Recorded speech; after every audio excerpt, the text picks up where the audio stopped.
বাচ্চারা কি হয়েছে ম্যাম? জলদি করে তোমরা এই স্কুইপ আর্মির মাস্কটা পরে নাও। কিন্তু কেন ম্যাম? কারণ কিছুক্ষণ আগে শহরে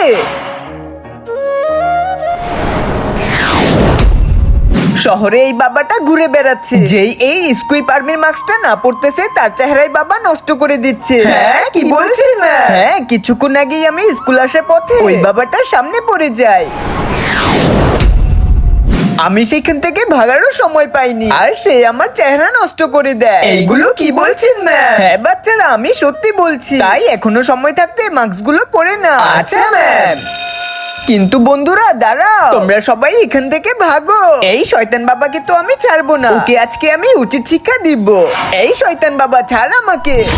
প্রিয়া, জি ম্যাম। এইগুলো কি করে হলো তোমার সাথে? আমি যখন এই বাবাকে ধরতে গেছিলাম তখন আমি তার কাছে নিজেই ধরা খেয়ে যাই। আরে ওই তো শয়তান বাবাটা, তাড়াতাড়ি করে লুকিয়ে পড়ি। আরে ওই বাবাটা গেল কোথায়? একটু আগে তো তাহলে তুমি বেঁচে আছো কি করে? এইটা তো আমি তখনই বলবো যখন আপনি সবাইকে বলবেন ভিডিওটাতে লাইক করে দিতে। আচ্ছা এক্ষুনি বলছি। বন্ধুরা প্লিজ ভিডিওটাতে লাইক করে দাও।